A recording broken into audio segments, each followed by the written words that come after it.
Alright, so the next chapter, chapter 2, is called Aunt Marge's Big Mistake. Harry went down to breakfast the next morning to find the three Dursleys already sitting around the kitchen table.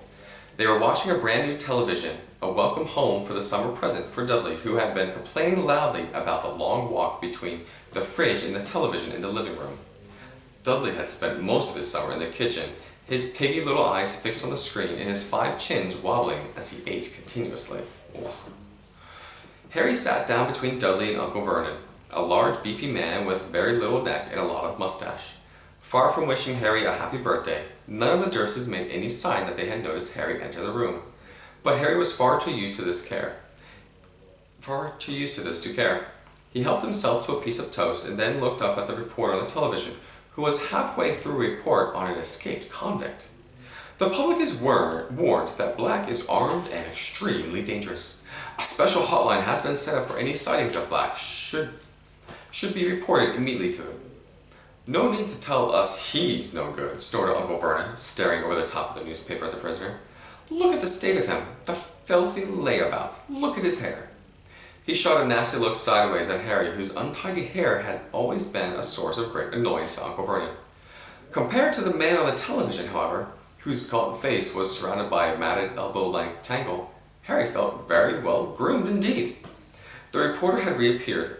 The Ministry of Agriculture and Fisheries will announce today. Hang on, barked Uncle Vernon, staring furiously at the reporter. You didn't tell us where that maniac's escaped from. What use is that? Lunatic could be coming up the street right now. Aunt Petunia, who was bony and horse-faced, whipped around and peered intently out the kitchen window. Harry knew Aunt Petunia would simply love to be the one to call the hotline number. She was the nosiest woman in the world and spent most of her life spying on the boring, law-abiding neighbors. When will they learn, said Uncle Vernon, pounding the table with his large purple fist, that hanging's the only way to deal with these people. Ooh, that's not nice. Very true, said Aunt Petunia, who was still squinting into the next door's runner beans. Uncle Vernon drained his teacup, glanced at his watch, and added, I'd better be off in a minute, Petunia. Marge's train gets in at 10. Harry, whose thoughts had been upstairs with the broomstick servicing kit, was brought back to earth with an unpleasant bump. Aunt Marge? He blurted out. She's not coming here, is she? Aunt Marge was Uncle Vernon's sister. Even though she was not a blood relative of Harry's, whose mother had been Aunt Petunia's sister, he had been forced to call her aunt all his life. Aunt Marge lived in the country in a house with a large garden, where she bred dogs. She didn't often stay at Privet Drive because she couldn't bear to leave her precious dogs, but each of her visits stood out horribly visibly in Harry's mind. At Dudley's 5th birthday, Aunt Marge had whacked Harry around the shins with her walking stick to stop him from beating Dudley at musical statues. A few years later, she had turned up at Christmas with a computerized robot for Dudley and a box of dog biscuits for Harry. On her last visit of the year, before Harry started Hogwarts, Harry had accidentally trotted on the trail of her favorite dog. Ripper had chased Harry out of the gardens and up a tree, and Aunt Marge had refused to call him off until past midnight. The memory of this incident still brought tears of laughter to Dudley's eyes. Marge will be here for a week, Uncle Vernon snarled, and while we're on the subject, he pointed a fat finger threateningly at Harry. We need to get a few things straight before I go and collect her. Dudley smirked and withdrew his gaze from the television, watching Harry being bullied by Uncle Vernon as Dudley's favorite form of entertainment. Firstly, growled Uncle Vernon, you'll keep a civil tongue in your head when you're talking to Marge. All right, said Harry bitterly. If she does when she's talking to me. Secondly, said Uncle Vernon, acting as though he had not heard Harry's reply, as Marge doesn't know anything about your abnormality, I don't want any funny stuff while she's here. You behave yourself, got me? I will if she does, said Harry through gritted teeth. And thirdly, said Uncle Vernon, his mean little eyes now slits in his great purple face, we've told Marge you attend St. Brutus's Secure Center for Incurably Criminal Boys. What? Harry yelled. And you'll be sticking to that story, boy, or there'll be trouble, spat Uncle Vernon. Harry sat there, white-faced and furious, staring at Uncle Vernon. Hardly able to believe it, Aunt Marge coming for a week-long visit. It was the worst birthday present the Dursleys had ever given him, including that pair of Uncle Vernon's old socks. Ugh, it's probably smelly. Well, Petunia, said Uncle Vernon, getting heavy to his feet, I'll be off to the station then. Want to come along for a ride, Dudders? No, said Dudley, whose attention had returned to the television now that Uncle Vernon had finished threatening Harry. Dudley's got to make himself smart for his auntie, said Aunt Petunia, smoothing Dudley's thick blonde hair. Mummy's bought him a lovely new bow tie. Uncle Vernon clapped Dudley on his porky shoulders. See you in a bit then, he said, and he left the kitchen. Harry, who had been sitting in a kind of horrified trance, had a sudden idea. Abandoning his toast, he quickly got to his feet and followed Uncle Vernon to the front door. Uncle Vernon was pulling on his card coat. I'm not talking to you, he snarled as he turned to see Harry's watching him. Like I wanted to come, said Harry coldly. I want to ask you something. Uncle Vernon eyed him suspiciously. Third years at my school are allowed to visit the village sometimes, said Harry. So? Snapped Uncle Vernon, taking his car keys from a hook next to the door. I need you to sign the permission form, said Harry in a rush. And why would I do that? Sneered Uncle Vernon. Well, said Harry, choosing his words carefully, it'll be hard work pretending to Aunt Marge I go to that St. Brutus's secure center for incurably criminal boys, bellowed Uncle Vernon, and Harry was pleased to hear a definite note of panic in Uncle Vernon's voice. Exactly, said Harry, looking calmly up at the Uncle Vernon's large purple face. It's a lot to remember. I'll have to make it sound convincing, won't I? What if I accidentally let something slip? You'll get the stuffing knocked out of you, won't you? Roared Uncle Vernon, advancing on Harry with his fist raised. But Harry stood his ground. Knocking the stuffing out of me won't make Aunt Marge forget what I could tell her, he said grimly. Uncle Vernon stopped, his fist still raised, his face ugly puce. But if you sign my permission form, Harry went on quickly, I swear I'll remember where I'm supposed to go to school and I'll act like a mug, like I'm normal in everything.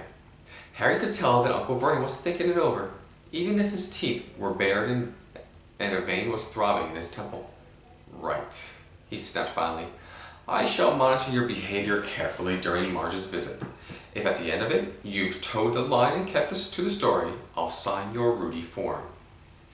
He wheeled around, pulled open the front door, and slammed it so hard that one of the little panes of glass on top fell out. Harry didn't return to the kitchen. He went back upstairs to his bedroom. If he was going to act like a real muggle, he'd better start now. Slowly and sadly, he gathered up all of his presents and his birthday cards and hid them under the loose floorboard with his homework. Then he went to Hedwig's cage. Errol seemed to have recovered, and he and Hedwig were both asleep. Heads under their wings, Harry sighed, then poked them both awake. Hedwig, he said gloomily, you're going to have to clear off for a week. Go with Errol. Ron will look after you. I'll write him a note explaining, and don't look at me like that. Hedwig's large amber eyes were reproachful. It's not my fault. It's the only way I'll be allowed to visit Hogmeade with Ron and Hermione. 10 minutes later, Errol and Hedwig, who had a note to Ron bound to his leg, soared out of the room and out of sight. Harry, now feeling thoroughly miserable, put the empty cage away inside the wardrobe. But Harry didn't have long to brood. In next to no time, Aunt Petunia was shrieking up the stairs for Harry to come down and get ready to welcome their guest. Do something about your hair, Aunt Petunia snapped as he reached the hall. Harry couldn't see the point of trying to make his hair lie flat. Aunt Marge loved criticizing him, so the untidier he looked, the happier she would be. All too soon there was a crunch of the gravel outside, as Uncle Vernon's car pulled back into the driveway. Then the clunk of the car doors and the footsteps of the garden path. Get the door, Aunt Petunia hissed at Harry. A feeling of great gloom in his stomach, Harry pulled the door open. On the threshold stood Aunt Marge. She was very much like Uncle Vernon, large, beefy, and purple-faced. She even had a mustache, though not as bushy as his. In one hand she held an enormous suitcase, and tucked under the other was an old, evil-tempered bulldog. Where's my dudders? Roared Aunt Marge. Where's my Neffy-poo? Neffy-poo. Dudley came waddling down the hall with his blonde hair plastered flat to his fat head. A bow tie just visible under his many chins. Aunt Marge thrust the suitcase into Harry's stomach, knocking the wind out of him. seized Dudley in a tight one-armed hug and planted a large kiss on his cheek. Harry knew perfectly well that Dudley would only put up with Aunt Marge's hugs because he was well paid for it. And sure enough, when they broke apart, Dudley had a crisp 20-pound note clutched in his fat fist. "Petunia!" shouted Aunt Marge, striding past Harry as though he was a hat stand. Aunt Marge and Aunt Petunia kissed, or rather Aunt Marge bumped her large jaw against Aunt Petunia's bony cheekbone. Uncle Vernon now came in, smiling jovially as he shut the door. "Tea, Marge," he said. "And what will Ripper have?" "Ripper can have some tea out of my saucer," said Aunt Marge, as they all trooped into the kitchen, leaving Harry alone in the hall with the suitcase. But Harry wasn't complaining. Any excuse not to be with Aunt Marge was fine by him, so he began to heave the case upstairs into the spare bedroom, taking as long as he could. By the time he got back down to the kitchen, Aunt Marge had been supplied with tea and fruitcake, and Ripper was lapping noisily in the corner. Harry saw Aunt Petunia wince slightly as specks of tea and drool flecked her clean floor. Aunt Petunia hated animals. "Who's looking after the other dogs, Marge?" Uncle Vernon asked. "Oh, I've got Colonel Fubster managing them," boomed Aunt Marge. "He's retired now. Good for him to have something to do. But I couldn't leave poor old Ripper. He pines if he's away from me." Ripper began to growl again as Harry sat down. This directed Aunt Marge's attention to Harry for the first time.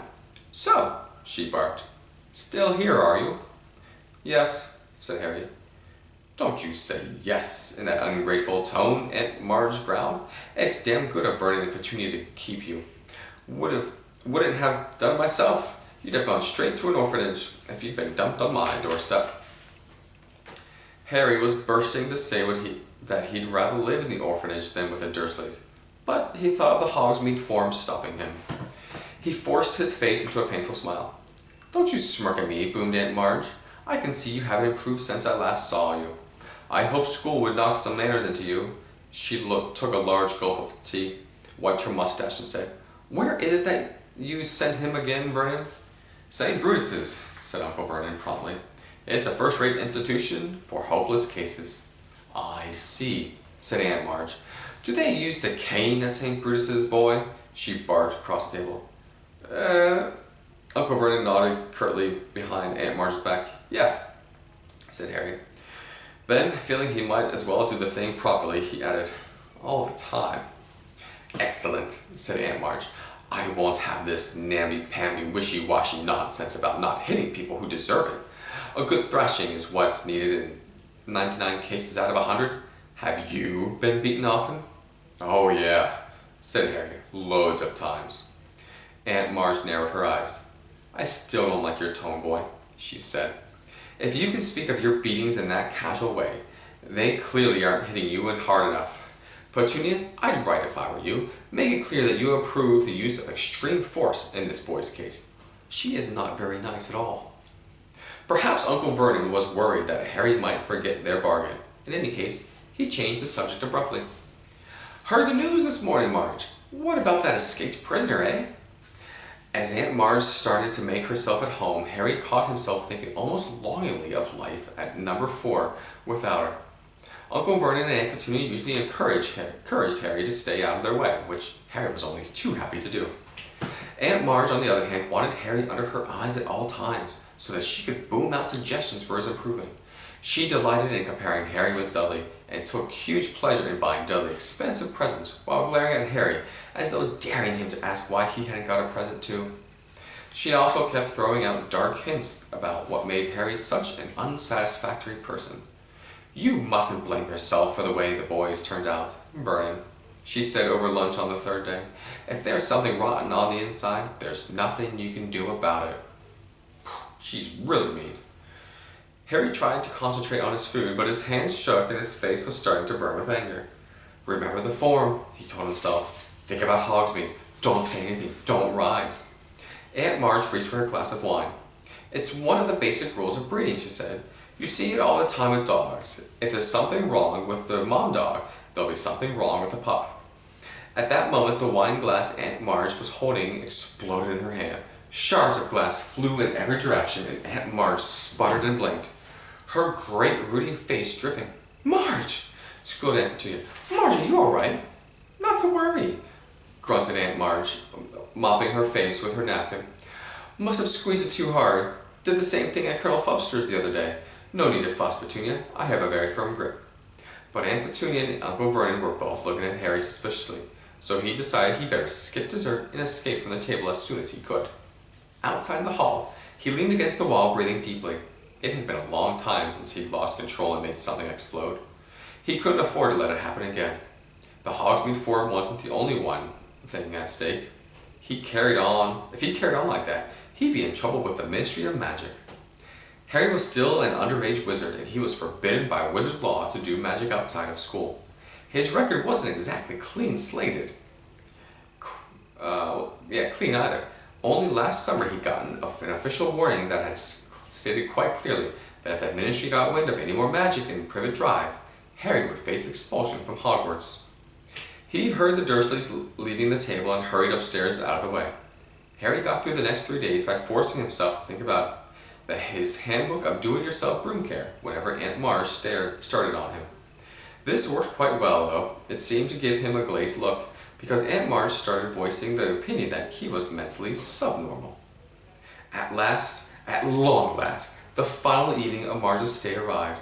Aunt Petunia cooked a fancy dinner and Uncle Vernon uncorked several bottles of wine. They got all the way through the soup and the salmon without a single mention of Harry's failure or faults. During the lemon meringue pie, Uncle Vernon bored them all with a long talk about Grunnings, his jewel-making company. Then Aunt Petunia made coffee and Uncle Vernon brought out a bottle of brandy. "Can I tempt you, Marge?" Aunt Marge had already had quite a lot of wine. Her huge face was red. "Just a small one, then," she chuckled. "A bit more than that. A bit more. That's the ticket." Dudley was eating his 4th slice of pie. Aunt Petunia was sipping coffee with her little finger sticking out. Harry really wanted to disappear in his bedroom, but he met Uncle Vernon's angry little eyes, and he knew he would have to sit it out. "Ah," said Aunt Marge, smacking her lips and putting the empty brandy glass back down. "Excellent nosh. Petunia, it's normally just a fry-up for me for an evening, with $12 to look after." She burped richly and patted her grey tweed stomach. "Pardon me, but I do like to see a healthy-sized boy," she went on, winking at Dudley. "You'll be a proper-sized man, Dudders, like your father, yes? You'll have a spot. Yes, I'll have a spot more of brandy, Vernon. Now this one here," she jerked her head at Harry, who felt his stomach clench. "The handbook," he thought quickly. "This one's got a mean, runty look about him. You get that with dogs. I had Colonel Fubster drown one last year. Ratty-looking thing. It was weak, underbred." Harry was trying to remember page 12 of his book, "A Charm to Cure Reluctant Reversers." "It all comes down to blood. As I was saying the other day, bad blood will out. Now, I'm saying nothing against your family, Petunia." She patted Aunt Petunia's bony hand with her shovel-like one. "But your sister was a bad egg. They turn up in the best families. Then she ran off with a wastrel, and here's the result right in front of us." Harry was staring at his plate, a funny ring in his ears. "Grasp your broom firmly by the tail," he thought, but he couldn't remember what came next. Aunt Marge's voice seemed to be boring into him, like one of Uncle Vernon's drills. "This Potter," said Aunt Marge loudly, seizing the brandy bottle and splashing more into her glass and over the tablecloth. "You never told me what he did." Uncle Vernon and Aunt Petunia were looking extremely tense. Dudley had even looked up from his pie to gape at his parents. "He didn't work," said Uncle Vernon with the half of a glance at Harry. "Unemployed." "As I expected," said Aunt Marge, taking a huge swig of brandy and wiping her chin on her sleeve. "And no account, good-for-nothing, lazy scrounger who—" "He was not," said Harry suddenly. The table went very quiet. Harry was shaking all over. He had never felt so angry in his life. "More brandy!" yelled Uncle Vernon, who had gone very white. He emptied the bottle into Aunt Marge's glass. "You boy," he snarled. "Go to bed on. Go to bed now. Go on." "No, Vernon," hiccuped Aunt Marge, holding up her hand, her tiny bloodshot eyes fixed on Harry's. "Go on, boy. Go on. Proud of your parents, are you? They go and get themselves killed in a car crash. Drunk, I expect." "They didn't die in a car crash," said Harry, who found himself on his feet. They died in a car crash, you nasty little liar, and left you to be a burden on your decent, hard-working relatives, screamed Aunt Marge, swelling with fury. You are an insult, ungrateful little... But Aunt Marge suddenly stopped speaking. For a moment, it looked as though words had failed her. She seemed to be swelling with an inexpressible anger, but the swelling didn't stop. Her great red face started to expand, her tiny eyes bulged, and her mouth stretched too tightly for speech. Next second, several buttons had just burst from her tweed jacket and pinged off the walls. She was inflating like a monstrous balloon, her stomach bursting free of her tweed waistband, each of her fingers blowing up like a salami. "Marge!" yelled Uncle Vernon and Aunt Petunia together as Aunt Marge's whole body began to rise off her chair toward the ceiling. She was entirely round, now like a vast life buoy with a piggy eyes, and her hands and feet stuck out weirdly as she drifted up into the air. Making apoplectic popping noises, Ripper came skidding into the room, barking madly. "No!" Uncle Vernon seized one of Marge's feet and tried to pull her down again, but he was almost lifted off the floor himself. A second later, Ripper leapt forward and sank his teeth into Uncle Vernon's leg. Harry tore from the dining room before anyone could stop him. Heading for the cupboard under the stairs, the cupboard door burst magically open and he reached in. In seconds he had heaved his trunk to the front door. He sprinted upstairs and threw himself under the bed, wrenched up the loose floorboard and grabbed the pillowcase full of his books and birthday presents. He wriggled out, seized Hedwig's empty cage, and dashed back downstairs to his trunk just as Uncle Vernon burst out of the dining room, his trouser leg in bloody tatters. "Come back in here," he bellowed. "Come back and put her right." But a reckless rage had come over Harry. He kicked his trunk open, pulled out his wand, and pointed at Uncle Vernon. "She deserved it," Harry said, breathing very fast. "She deserved what she got. You keep away from me." He fumbled behind him for the latch on the door. "I'm going," Harry said. "I've had enough." And in the next moment, he was out in the dark, quiet street, heaving his heavy trunk behind him, Hedwig's cage under his arm. The next chapter, chapter 3, is The Night Bus. Hope you girls enjoy it. This is a really good story so far. I'm liking it, but there's a lot more left to it. So enjoy the book. I love you and miss you and can't wait to see you. Bye-bye.